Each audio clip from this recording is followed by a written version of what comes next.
What's up, everybody, and welcome back to the Colorado Lounge, the show where we overanalyze horror movies like we're being graded on it by film professors who definitely wear scarves indoors. Weird. Today we're talking about Get Out, which this is my Black History Month gift for you. I'm giving you gifts, guys. Which is written and directed by Jordan Peele. This is in my top 3 favorite horror movies. It's like so combined that I can't decide what is my favorite. You'll see the other two along the way. You probably guess the other one of the other ones, judging by what the podcast is called. But yeah, I love this movie. It's so good. It's not just a horror movie. It's not just a thriller. It's social commentary. It is a cinematic trap disguised as a dinner party. And we're finally getting to use the physical media shelf, because this is actually one that I own. And yeah, I have to own this movie. It's so good. And I know I don't own the Scream franchises because I can't find them for cheap. They're at Walmart, but we're going full spoilers because obviously. And if you haven't seen this movie, one, what are you doing? This is a masterpiece of cinema. Pause this, go watch it, and then come back. Because the fun of this movie is in the details, and details are everywhere in this movie. So we open on with a kidnapping in suburbia, which is immediately showing the social commentary on it. It's like, oh no, we are not safe in white neighborhoods. And already Peele is playing with horror tropes. Instead of don't go in the woods, it's don't go into gated communities. Then we meet Chris Washington, played by Daniel Kaluuya. I just look up how to pronounce it. I'm sorry, but dude, I know if I know you're not watching this, but dude, if you're watching this, such a great job. And it's so good. I love this movie. You do such a great job in it.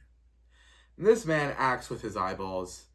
His eyes alone deliver his anxiety, his suspicion, his emotional trauma, and I knew I shouldn't have come here. Chris is a photographer. He's observant, he's quiet, and he's thoughtful. He's dating Rose. Like anything good has come from the name Rose. I'm funny, Jack. Never mind. I don't like you. I'm just gonna drop you in the bottom of the ocean. Who seems supportive, progressive, and very. I would have voted for Obama a third time, which is literally what she said her dad would have. And they're going to meet the parents. Meet the parents. And Chris asks the really most important question of interracial dating, do they know that I am black? And Rose hits him with no, my dad would have voted for Obama a third time. If that is the biggest red flag, that is what are they called? If the color guard was just in here with movies, huge red flags. Sorry, my dog. If anyone ever says that sentence to you, just go. Not that they have a good taste in present, because yay. But also if they say it to you that answers your question, which it doesn't, yeah, you should leave. Then we arrive at her family home. It's huge and it's isolated and it's aggressively wealthy. Then we meet Dean, her father, Rose's father, who weaponizes liberal awkwardness. This man talks like he Googled how not to be racist 5 minutes before Chris arrived. And there's Missy. She's calm, soft-spoken, a therapist, which in horror movies, it means absolutely not safe. Yeah, you're screwed. And Brother Jeremy, a little greaseball there. He's just I own throwing knives for fun. And everything is just off. The black housekeeper and groundskeeper are smiling too hard. Talking is too formal. Like the Stepford Wives, but for just racial awkwardness. And here's where Peele's genius just starts flexing. None of the horror is supernatural yet. It's social. Every party guest it says something uncomfortable. I love Tiger Woods. Is it true? And literally, direct quote, black is in fashion. It's just, it's so good that, like, you see the social struggle that, like, everybody has had. Like that, everyone's different in a way, and, like, they're like, when people try to relate to you, but they can't, they don't know how. We've really all experienced that. And it's uncomfortable, and Jordan Peele actually makes it good. Like, he, like, makes it good and, like, actually real. And Chris is being inspected like livestock here. And the movie never stops smiling when it does it. And we get to the hypnotism scene. Missy offers to help Chris to quit smoking. Which, yeah, like, that's a real thing. Like, I know people go to hypnotists to get stuff like that cured. Does it work? Probably not. But yeah, but it's a flaming hot red flag. And she taps the teacup. I would have had a teacup. I want to get one, but then I couldn't find one. So, yeah. Womp womp. And as the spoon hits the porcelain, the sunken place. Visually stunning, psychologically horrifying. Chris is falling backwards into darkness, watching his own body from far away. He can see, he can hear, but he can't move. Let's roll a clip. Just like that day when you did nothing. You did nothing.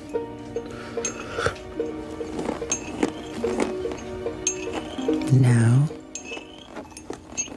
sink into the floor. Wait. Sink.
This is a metaphor layered on top of a metaphor, silencing black voices, being trapped inside systems, and watching your own oppression play out. And Kaluuya, I think is how you pronounce it, tear just sliding down his face, his paralyzed face. It's Oscar worthy. Actually, it's Oscar winning. He was nominated, and Jordan Peele won Best Original Screenplay at the Academy Awards. Who won?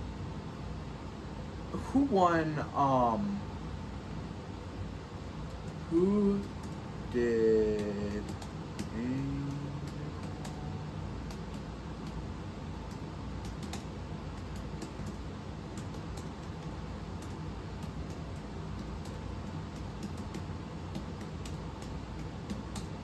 Let's see if I agree here.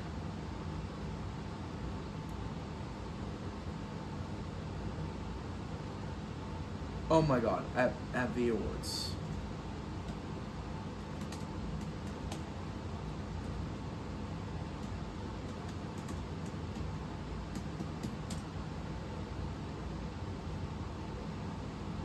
Oh, Gary Oldman for what? Oh, okay, for Darkest Hour. I would have given it to Daniel. I think he does a better job. I think Gary Oldman's... I love him, but he's overrated, to be honest. And the horror here isn't Ghost. It's not like, hey, I'm a ghost. Well, actually, it could have been Ghost. That would have been taking it too far, then. It's powerlessness. The garden party scene is one of the most uncomfortable sequences in modern horror. Watching white guests circle Chris like he's rare art. One guy grabs his bicep. I mean, he looks good. He looks really good at this. I'm not gonna lie. Another just talks about like genetic superiority. It feels like a slave auction. And then Jordan Peele reveals, yeah, it is. Because the silent bingo card scene, which is one of the creepiest scenes because there's no sound in it. One of the other, is when Chris goes back in the house, and he's just walking up the steps, and then, right when he's upstairs, everyone just stops talking and looks up. Ooh. Ooh. They're bidding on Chris's body. That family transplant white consciousness in the black bodies. It's called the Caligula, which sounds like a spell from Harry Potter, but it's actually brand theft surgery, and I cannot say it. Guys, I can't talk. The grandfather lives in the groundskeeper, the grandmother lives in the housekeeper, and other black victims are walking hosts dying white minds. And it's body horror as social satire. It's capitalism, it's colonialism, and it's appropriation taken literally. They don't hate black bodies, they want to own them. They want to be in them. No. Let's just go. Meanwhile, we have Rod. Which, Rod is expected with Jordan Peele. This man is the audience surrogate.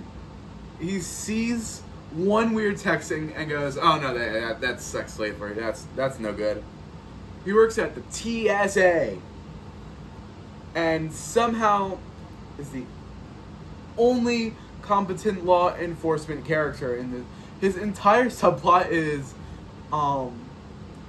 comedic relief, but it's also crucial because without Rod, Chris would die. And here's just one of the things I love about this movie. Jordan Peele originally wrote the ending where Chris gets arrested, and they filmed it. The police shows up, and you think, and originally when I saw it, I'm like, oh, he's screwed. It's gonna be the cop from the beginning. When they hit the deer, it's gonna be that cop, and he's gonna get arrested. But it's not. It's Rod, which is cool. But that was the original ending, and I saw that deleted scene, which if you haven't seen it, go see it.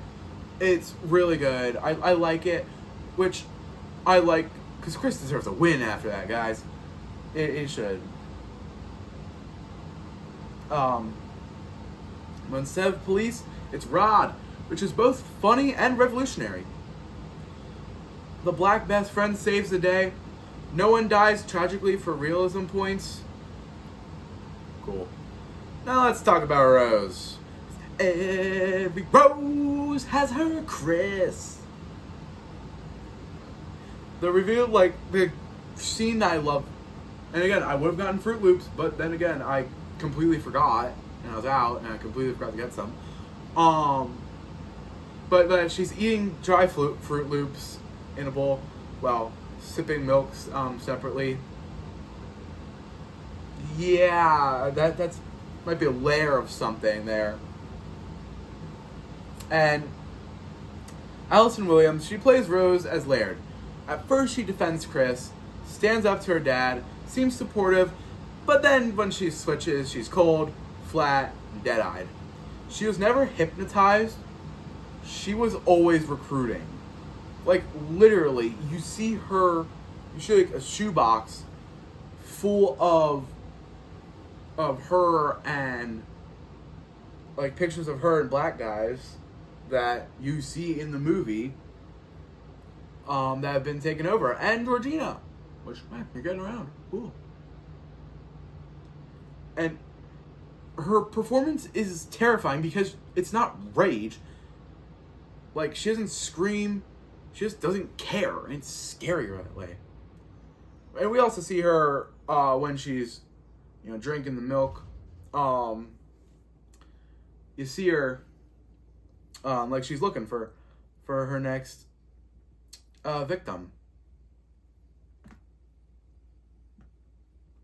So now, this is where we get the best parts of the movie. Chris wakes up strapped to a chair. Video explaining the Caligula. Classic villain monologue. But here's the detail that I just love so much. Chris stuffs cotton from the chair into his ears. The same cotton historically picked by enslaved people. It becomes the tool that saves him from the hypnosis because he shoves it in his ear so he doesn't hear the ding. The symbolism, great. And then he kills Dean with the mounted deer antlers. The deer, and I'm not the one to go into all the symbolism in it, but historically, buck has been used to be a harsh word to black people, so it's great. And he also, Dean said earlier, because Chris and Rose hit a deer, and he said, one more dead is good. Obviously, it's layered to the black people, and it's great. It's violent, but it sends a message, and it's really good. And it's not just over the top gore, it's just necessary survival. Now, let's talk for some protection. The budget was $4.5 million. The box office was over 250 million. That's horror math excellence. Jordan Peele wrote the script in about 2 months, which is fast. Inspired by Obama's arc, his era's post-racial illusion, the feeling of subtle racism masked as progressivism, and the classic horror like The Stepford Wives and even Rosemary's Baby. If you haven't seen that, it's a great movie. He specifically cast Daniel Kaluuya after seeing him in Black Mirror, the 15 million Murats. And The Sunken Place was designed to feel like astral possession, sensory deprivation, and social paralysis. The film uses close-ups constantly because Jordan Peele wanted us to feel like what it was inside Chris's perspective. The horror isn't loud, it's intimate. Before this, the term elevated horror wasn't really mainstream. After this, studios were greenlighting smart horror with social themes. And even Scream 2022, The Babadook. They mentioned elevated horror. It proved that you can say something meaningful, you could be political, you can be scary, and you can make money.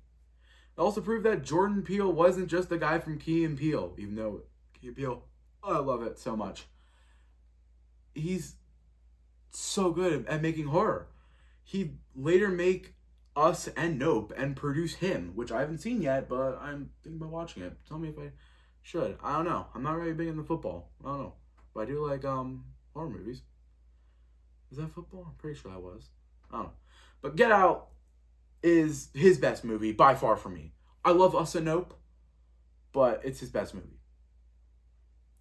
Just the liberal racism, exploitation of black culture, body anatomy, the trauma from Chris's mother's death and guilt, surveillance, and the commodification of identity. Even photography plays into it. Chris uses the flash to wake up possessed victims and tell them the title of this movie. and light exposed with the truth. The camera becomes libertation. Get Out is so rewatchable because it's layered. The second time that you watch it, Rose never looks loving. The party guests look predatory. The smiles feel rehearsed. It's a magic trick. And once you know it, it's even better. It's funny, it's tense, it's smart, and it respects its audience. More importantly, it ends with survival. Now, let's throw survival out the window. Let's talk the kills. Even though the movie is not really about kills, it's still some great ones. There were 7 kills in the movie, 4 men and 3 ladies. Jim Hudson, who was played by Stephen Root, his scalp gets surgically removed and then gets abandoned. I thought I should put him on there because you never see him again and his skull gets removed. Yeah, he's probably dead. Dean, who's played by Bradley Whitfield, he gets impaled by deer antlers. Great kill. It's probably my favorite movie. Missy, who's played by Catherine Keener, who is stabbed in the head or maybe the eye. I can't really tell because it is off screen. You got Jeremy, who's played by Caleb Landry Jones. He gets beaten with a ball and then his head gets stomped in repeatedly. Fun. Georgina / Dean's mother, because Dean's mother is the soul in Georgina, who was played by Betty Gabrielle, who gets killed in a car crash that she started. Yeah. Walter / Dean's father, who's played by Marcus Henderson. He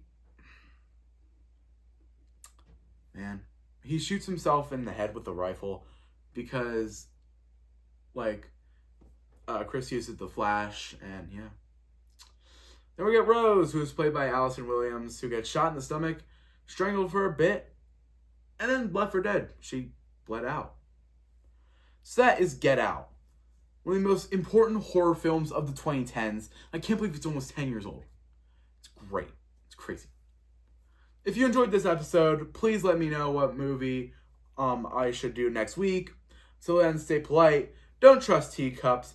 If someone says they would have voted for Obama the 3rd time, get out. Get out. Get out. Get out. Get out!